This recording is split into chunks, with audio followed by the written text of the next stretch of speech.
The Bitcoin, Ethereum, and Blockchain Superconference is coming to Dallas, Texas, February 16, 17, and 18 in 2018. If you know of a better way to get the latest insider knowledge about crypto, to hear directly from the top minds in this field, to interact personally with 800 fellow crypto lovers, hodlers, investors, miners, traders, developers, and founders, then I'd like to hear about it. If you don't, then you don't want to miss out. Register today for the Bitcoin, Ethereum, and Blockchain Superconference. Go to bitcoinsuperconference.com and register today as a super early bird to get the lowest rates on tickets and hotel rooms. That's bitcoinsuperconference.com. Welcome to Almost Here, Round the Corner Future Technology podcast with Richard Jacobs. Future technologies poised to transform our lives for better or worse are the focus of this podcast. Almost Here means these technologies are now here and starting to be used, or just around the corner, from Bitcoin to artificial intelligence, 3D printing, blockchain, virtual reality, and more. Hello, this is Richard Jacobs with Future Tech Podcast. I have Tushar Jain, managing partner at Multicoin Capital, the local Austin, Texas hedge fund-esque crypto fund. So Tushar, how you doing? Doing all right. Great to speak with you again, Richard. Yeah, I'm glad I spoke to you and Kyle, a while back. And I read the publications that you guys put out, your analysis on various coins in the industry and trends, and it's really great stuff. So I appreciate you guys doing that, and it's free. So I encourage all listeners to subscribe. I think it's to your blog, multicoin.capital, and get those updates because they're really great info. Oh, thank you. Thank you for the kind words. We really write quite a lot, and we write because it helps us think. I think the best way to know that you actually understand something is to try and explain it to others, and writing is a great way to do that. And we are writing for ourselves, but we end up publishing a lot of it because at the end of that thinking process, we have this end product, and we want to share that with the world. Yeah, I think by talking stuff out with people, so that's great. Yeah, it makes sense. So, to back up and just in case people don't know, tell me about Multicoin Capital. What do you guys do? Because you'll explain it better than I did, so, just let people know. Yeah, for sure. We're a thesis-driven crypto fund, and we invest exclusively in tokens, and we say that we're thesis-driven because we really focus on investing in tokens where the underlying protocol does something that was not possible before blockchain technology or distributed ledger technology. So obviously there's the core product market fit of like censorship-resistant wealth, which is a really powerful product market fit, but there's a lot more that distributed ledger technology and blockchain technology can be used for beyond just store of value or transactions. And that's what we specialize in, is really identifying those types of use cases and investing in them. Yeah, well, that's interesting. So what percentage of blockchain projects do you think are just like blockchainizing something just because it's like a buzzword, and which ones do you think are real platforms that couldn't be or couldn't exist without the blockchain? I think there's maybe 20 projects out there, somewhere 20 to 30 projects out there that really are uniquely enabled by blockchain. And I think that there is a lot of fluff in the market. Okay. So, it's I guess for you, it's constantly combing through the haystack for the golden needles amidst all the noise, right? Exactly. That's our main focus. That's what our team really works on. We have a team of 8 people now that we have a bunch of research associates and analysts, and that's what we do all day, every day. What about within a particular niche? I'm seeing that no niche is alone. Like decentralized storage, you have Sia coins, storage, MaidSafe, Filecoin, et cetera. Do you look for just one company within a particular sub-niche, or do you go, 2 or 3 companies in a particular sub-niche, or do you avoid that? What's your overall strategy? We will go 2 or 3 companies within a niche if we feel that's compelling.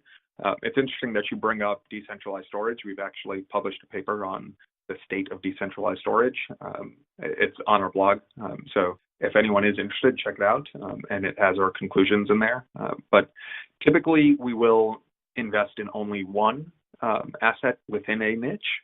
But if we see a compelling reason to invest in multiple assets, like for example, in the niche, if you can call it a niche, of smart contract platforms, we are invested in multiple assets.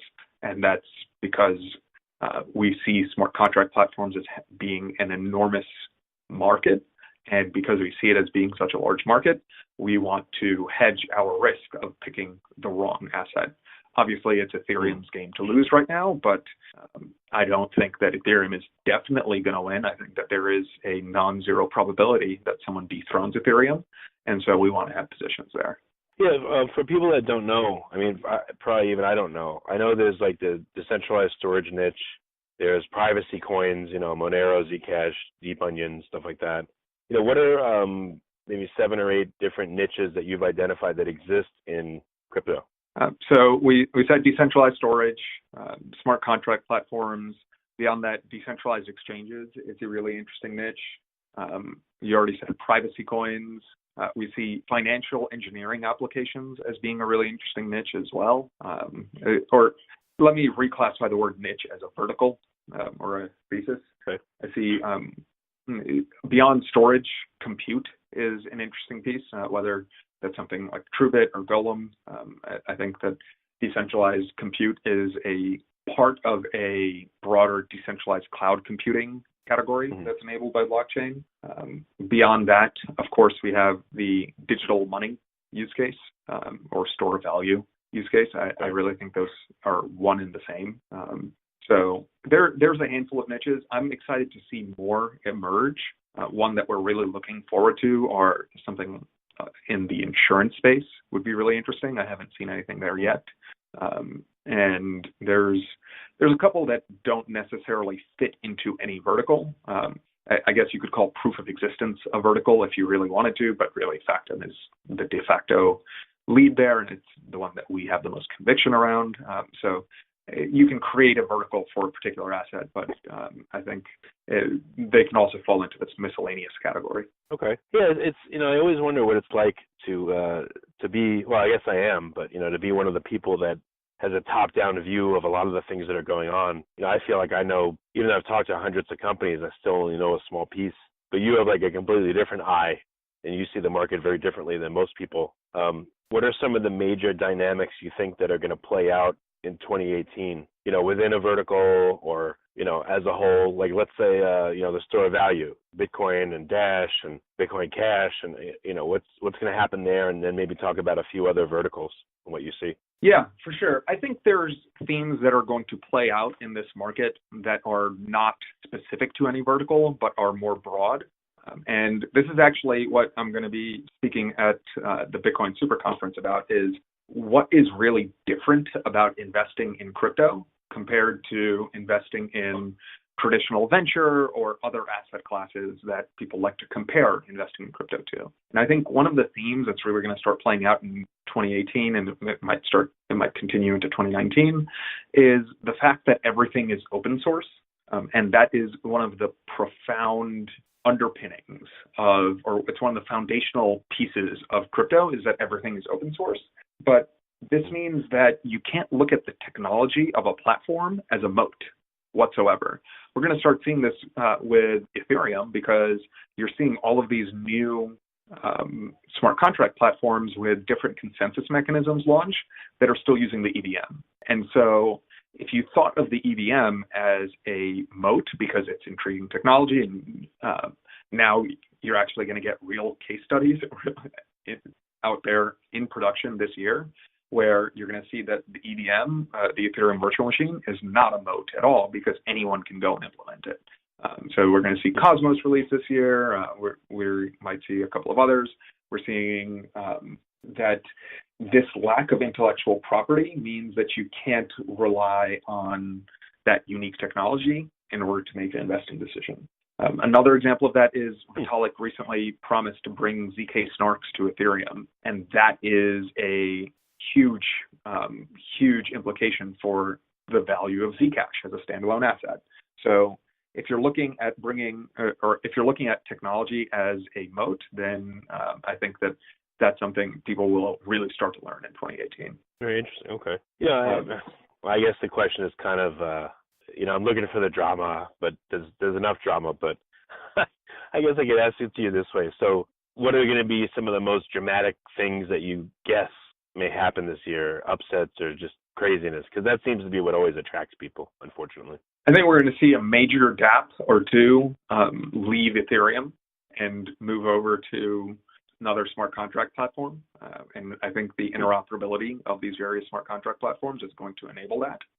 So since they're all using the EVM, you're going to see people actually they're going to have the ability to move tokens between chains.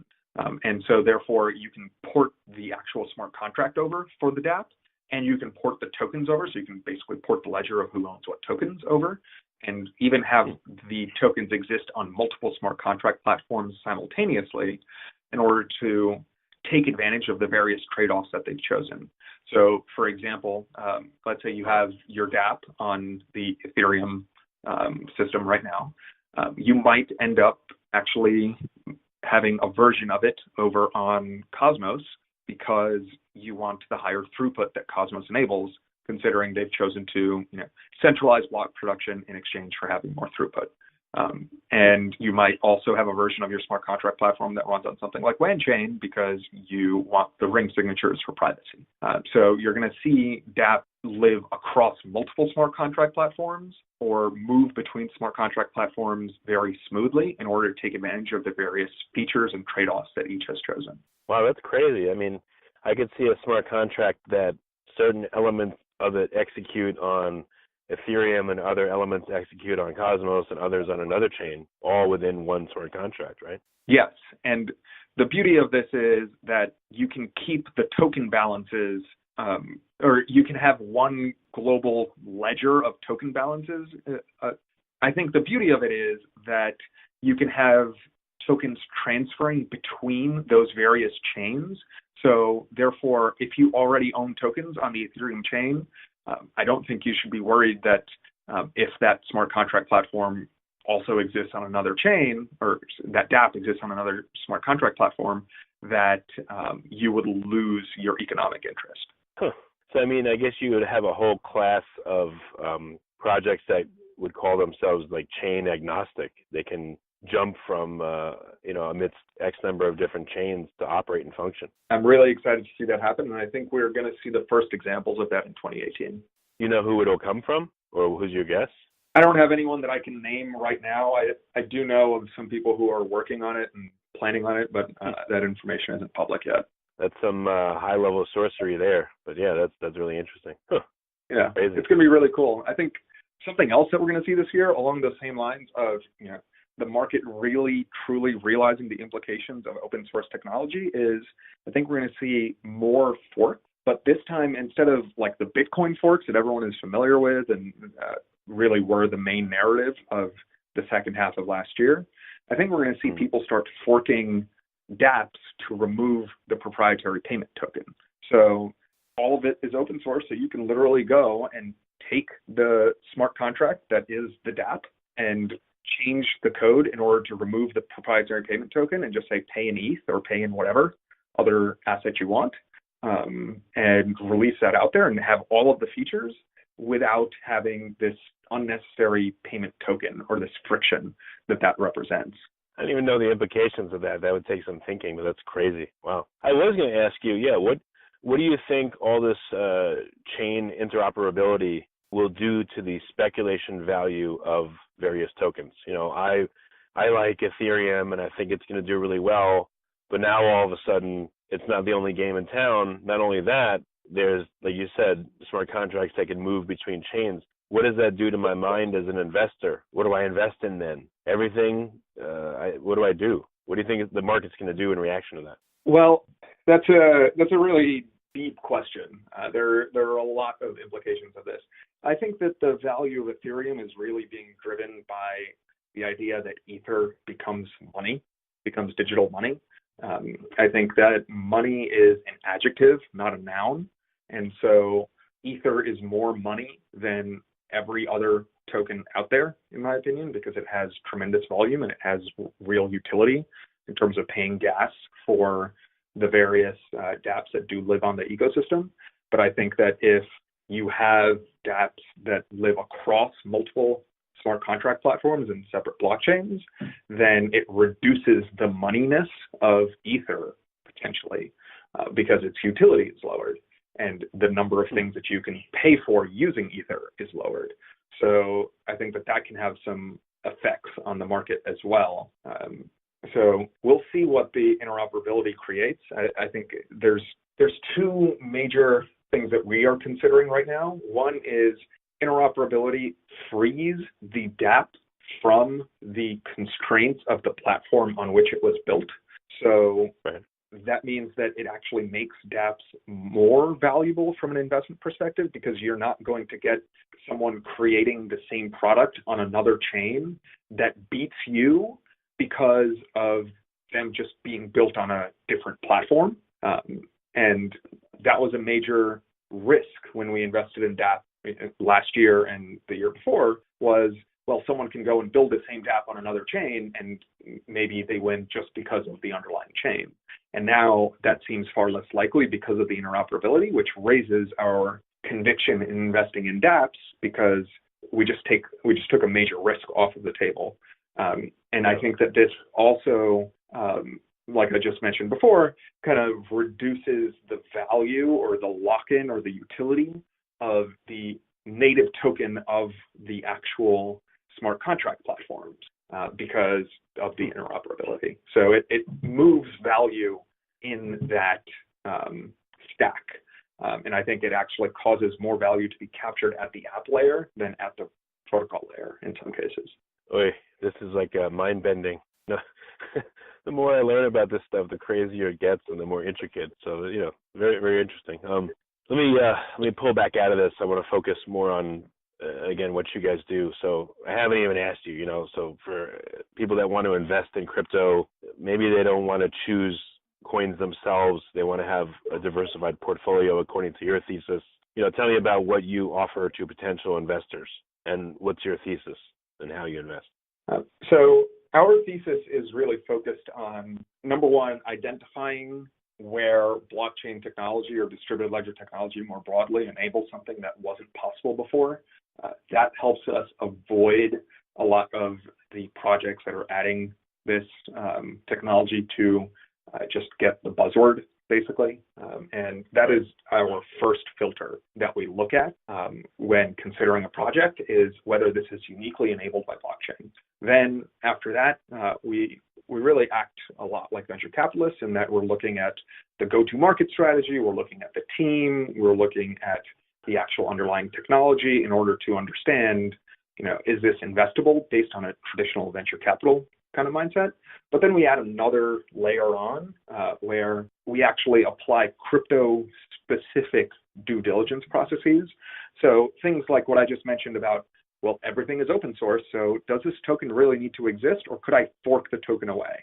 If I could fork the token away and replace your proprietary payment token with ETH or whatever other token I want, then that's not an investable token. That means that in the long run, and by long run, I don't mean years, I mean maybe a year or two at the most, we are going to see someone go around and fork out unnecessary payment tokens. So that's another filter that we put in. Or another filter that we put in that's crypto-specific is token economics and the velocity problem that I'm sure your listeners are familiar with, and we've published quite a lot of material on that. And then finally, we look at liquidity as being a major tool that we're able to leverage in these markets. And we use liquidity in order to both help us manage risk as well as boost returns. So, for example, there was a particular project that we were pretty bullish on. We made a good amount of money, and we were able to actually exit that position, unlike a typical venture capital firm that wouldn't actually be able to exit their position until there was an IPO or an acquisition. So what we really offer to investors is venture capital economics with public market liquidity. So venture capital economics is the fact that you're investing really early in these potentially huge disruptive projects, but liquidity means you can take advantage of public markets in order to reduce risk and boost returns. Do you feel like you guys are very agile? If a coin or a project you like you invested in, and now it looks like things are starting to fall apart for it, or the market's changing. How fast will you get out? And, is your fund geared towards trading the absolute minimum amount necessary and more longer-term holding? Or what's your methodology once a portfolio is set up? So every time we have an investment committee, we start with a blank slate. What would the portfolio look like today if you could construct it from scratch? So obviously we're not, we're not rebalancing the portfolio every week. We don't even trade every week. We don't necessarily we don't go and sell everything to cash and buy back in. That would be ridiculous and a very bad idea. But we do like to start out our investment committee meetings with a blank slate and say, okay, what would the ideal portfolio be given all of the new information we got since the last time we sat down to talk about this? Okay, very good. As market moves so fast, I can see there'll be a big temptation. It's like a candy store. Oh, I haven't tried that flavor yet. Oh, what about, it must be very hard to vet a portfolio and have it and then not be constantly tempted to change it. Oh, definitely. We don't want to change the portfolio for the sake of change either. That's not the right way to make decisions, but you also don't want to have status quo bias or confirmation bias in your portfolio. And I know a lot of your listeners who have actually invested either in crypto or in anything else have probably felt this bias where you buy something and now because you bought it, you feel a sense of ownership. And so you're going to defend it more.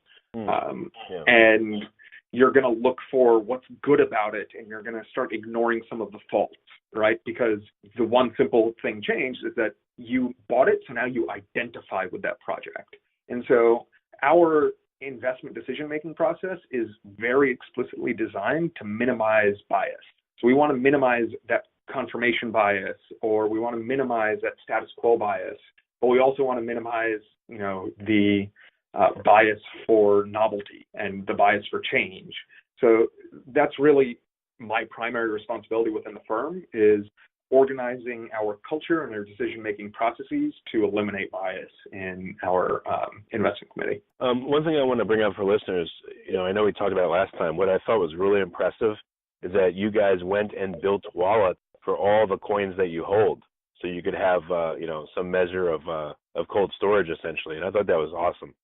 I'm sure that's a lot of work, but that's great. That's like the fundamental problem of holding a lot of these tokens. That you can do it on an exchange, and they have the wallets. For an individual to do this and have 20 or 30 different QT wallets would be a nightmare. So that's really cool that you guys do that. Yeah, thank you. I appreciate that. We take custody really seriously. Custody risk is a real risk that a lot of people underprice. I think we saw that with that exchange that just lost, what was it, like $500 million worth of NEM a couple of weeks ago. And unfortunately, it takes events like that happening for people to realize how much risk they're taking if they're leaving their assets on exchange. So we store everything in cold storage with multi-signature, with redundancy and auditability built into every step. So we really think of custody as a core competency of ours, and have put in extensive enterprise-grade planning around custody, around disaster recovery policies, business continuity, et cetera, et cetera. Okay, well, very good. And then I guess the basic parameters are someone has to be an accredited investor in order for you to talk to them. If they are, what's the process if they're interested in starting a conversation and seeing if they want to work with you guys? So just to cut here and leave the recording, we're not really allowed to generally solicit like that. Okay. Okay. I can't say. I can just say that, hey, if you want to check out stuff on our website, or if you want to reach out to us through our website, or I can tell them to follow me on Twitter and reach out to me on Twitter. But I'm not allowed to say anything about hey, if you want to invest, do this. Okay. So I'll just say, how can people reach out to you if they want to find out more information? Yeah, we can. That's what we're allowed to do. But if we say, okay, all right, so I'll edit that out. Okay, and here we go. Okay, Tushar. So last question: how can people that are interested to learn more, how can they reach out to Multicoin? I would encourage everyone to check out our website. It's multicoin.capital. We have a lot of good content on there. You can reach out to us from there if you'd like. I would also encourage you to find me on Twitter, or find my partner Kyle on Twitter. We're both pretty active on there. Our Twitters are both linked from the website on the About page. So you can find us there.